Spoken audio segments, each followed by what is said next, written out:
Welcome to the deep dive. Today, we're going to be looking at autism and employment.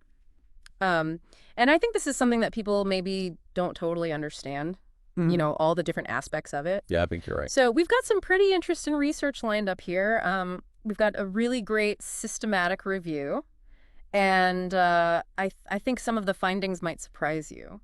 Yeah, I think so too. Some of the assumptions that people have about this topic, I think are really going to be challenged by some of the research that we're going to look at. Oh, good. So let's just dive right in. One of our sources mentions that only 15 to 20% of autistic adults are actually employed. Wow. Pretty shocking number, right? Yeah. Why do you think that is?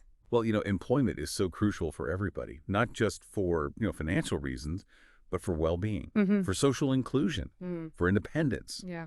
And, for a lot of people on the autism spectrum, a job can really provide a sense of structure and routine, which can be incredibly valuable for their overall well-being. And yet so many autistic individuals face barriers to finding and keeping meaningful work. So it's a really complex issue. A lot of factors at play. Yeah, it really is. So we've got the systematic review here from the Journal of Autism and Developmental Disorders, and it really dives deep into interventions that can help autistic individuals not just get jobs, but, keep those jobs and find, some real satisfaction in their work. It analyzed 20 different studies. And one of the big things that kind of jumps out is this idea of tailored interventions. Can you break that down for us a little bit? What exactly does that mean? Yeah, so a systematic review.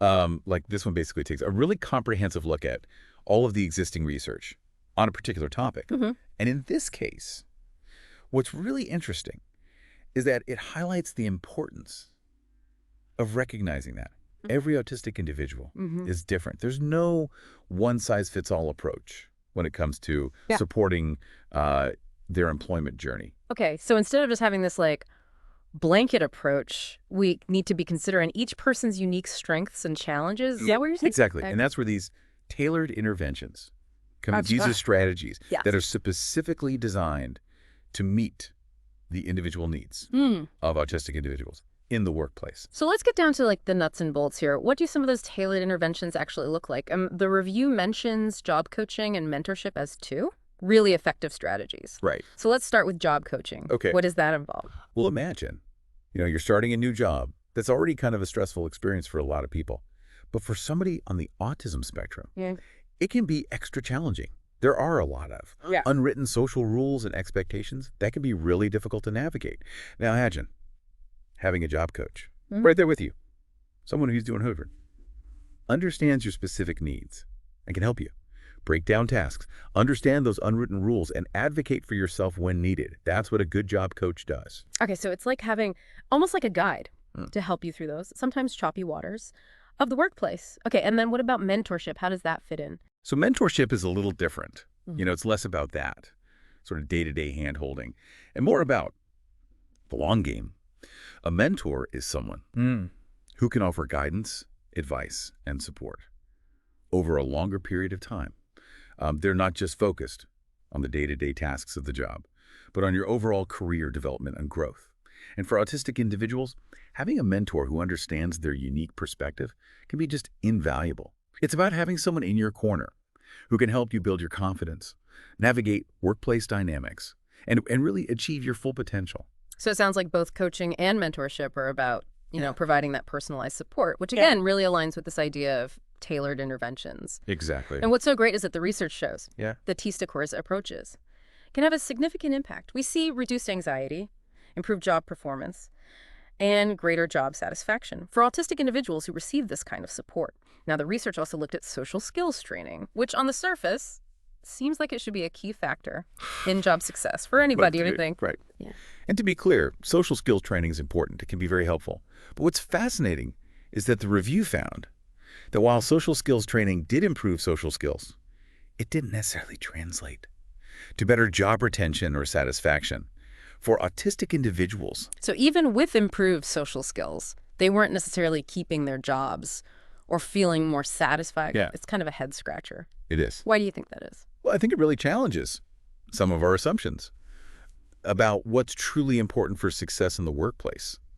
It kind of begs the question, are we putting too much emphasis on social skills? That might not actually be essential for certain jobs. And are we failing to adapt work environments, to be more inclusive of neurodiversity. You know, it's funny you say that because I know I've personally felt pressure sometimes to conform to certain social expectations at work, when really those expectations had very little to do with my actual job performance. So it really makes you wonder how much we're all kind of trying to fit into this mold that might not be necessary or even beneficial. Exactly. In the long. And that brings us to, a really crucial point here. If we want to see real change in employment outcomes for autistic individuals, it's not enough to just focus on changing the individual. We need to create more inclusive and supportive workplaces that value neurodiversity. So this isn't just about helping autistic individuals adapt to the existing workplace culture. It's about challenging that culture itself and making it more welcoming and accommodating to different ways of thinking and working. Absolutely. It's about recognizing that neurodiversity is not a deficit, but a valuable asset. And when we embrace a wider range of perspectives and ways of being, everyone benefits. Everyone benefits. Yeah. Okay, so, as we're talking about creating these more inclusive workplaces, I'm remembering something from the research about autism-friendly jobs. What exactly does that term mean? Yeah, it's a really interesting concept. That's gaining a lot of traction these days. Yeah. Essentially, it's about recognizing that certain types of jobs just naturally play to the strengths that are often associated with autism. So, for example, roles that involve repetitive tasks, attention to detail, or a high degree of systematization. Okay, so we're talking about jobs like data analysis, coding, maybe even certain types of lab work? Exactly. Those are fields where, Yeah. those strengths can really shine. And what's really exciting is that a lot of those fields are in really high demand right now. So it's not just about finding any job. It's about finding a career path where an individual's talents and passions can truly flourish. I love that. It really flips the script on how we often view autism and employment. Instead of focus on the challenges, we're looking at the strengths. Yeah. And then trying to find the right fit for those strengths in the workplace. It's a real shift in how we think about talent and potential. We need to move away from this idea of a one-size-fits-all approach and embrace the fact that different minds bring different strengths to the table. And I feel like that benefits everybody, not just autistic individuals, if we can. Really value a diversity of perspectives and approaches. I mean, imagine the innovation and the creativity that we could unlock. It's not just about being tolerant of differences. It's about recognizing those differences as valuable assets. Yeah. And when we create work environments that embrace neurodiversity, everyone benefits. Okay, so we've talked about the need for more inclusive workplaces, the concept of autism-friendly jobs. But how do we actually get there? What needs to change on like a systemic level to create those real opportunities for autistic individuals? Well, there are several key areas where we need to see action. First and foremost, we need more awareness and education. Employers need to understand the benefits of neurodiversity and be equipped to create truly inclusive work environments. So it's about going beyond, just saying, we're an equal opportunity employer and actually putting structures in place to support and empower neurodiverse individuals. Exactly. It's about making real, tangible changes, for example. Offering flexible work arrangements, providing clear communication guidelines, and creating the sensory-friendly workspaces. And again, those are all things that would benefit a wide range of employees, not just those on the autism spectrum. Exactly. When we design for inclusivity, we create a better work environment for everyone. But it's not just about the physical environment, is it? We also need to address the attitudes and the assumptions that often lead to discrimination and exclusion. Absolutely. There's a lot of work to be done to challenge stereotypes and create a culture of acceptance and understanding. And that starts with education. Yeah. We need to be Yeah. having open and honest conversations about neurodiversity, both in the workplace and in society as a whole. So it's not just about changing policies and procedures. It's about changing hearts and minds. Yeah, exactly. Yeah. It's about creating a culture where neurodiversity is seen as a strength, not a weakness. Now, what about the role of policymakers? What kind of systemic changes need to happen at a broader level to really support employment for autistic individuals? Well, there's a lot that can be done on the policy front. We need to make sure that autistic individuals have access to quality education and job training programs that are tailored to their needs. We need to make sure that reasonable accommodations are readily available in the workplace. And we need to address the systemic barriers that often prevent autistic individuals from accessing the support and resources that they need. So it seems like it needs to be this multi-pronged approach I will with say, changes happening. at the individual level The organizational level. and the societal level. Exactly. It's a complex issue that requires a collaborative effort. The good news is that we're seeing progress. There's growing awareness of neurodiversity. And more employers are recognizing the value that autistic individuals bring to the workforce. That's encouraging. Yeah, it's exciting.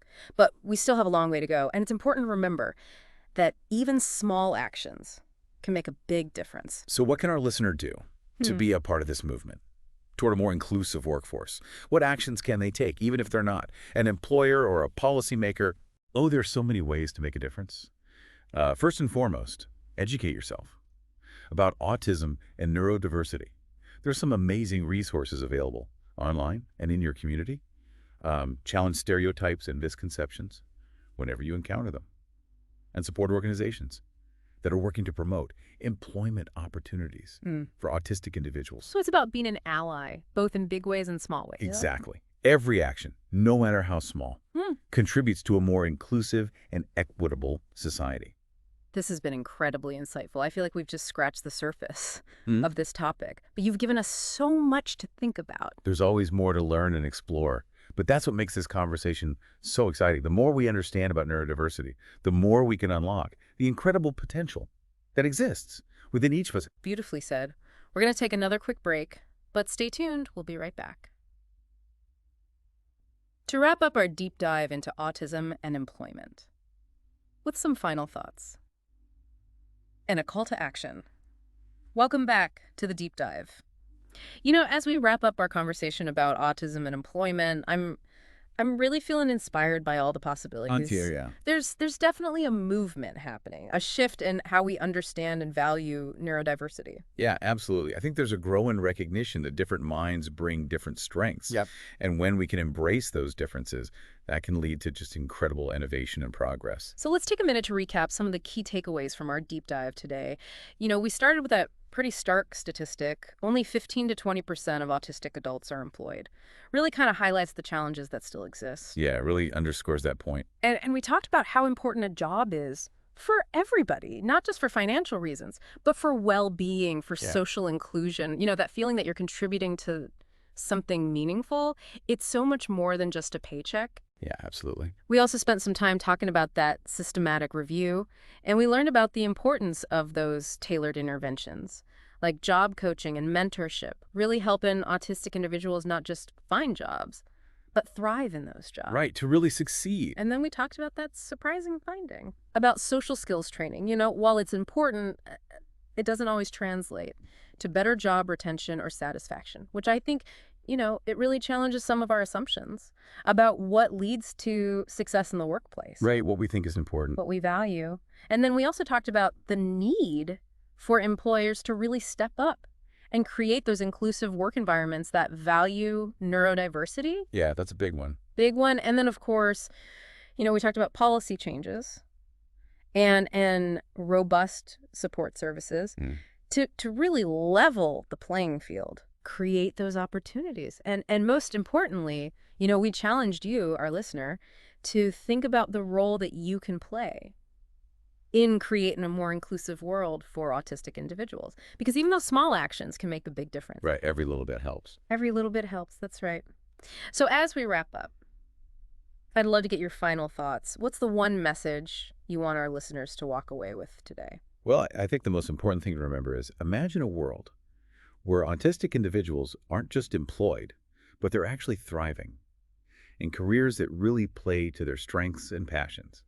Imagine the innovations, the breakthroughs, the creative solutions that would come from a workforce that truly values neurodiversity. That's the world I think we're all working towards. And each and every one of us has a role to play in making that vision a reality. Such a beautiful and inspiring vision. And, you know, it's not some far-off utopia. It's something that we can actively build together step by step. So thank you so much for sharing your insights and your expertise with us. This has been such an enlightening conversation. Oh, it's been a pleasure. Thank you so much for having me.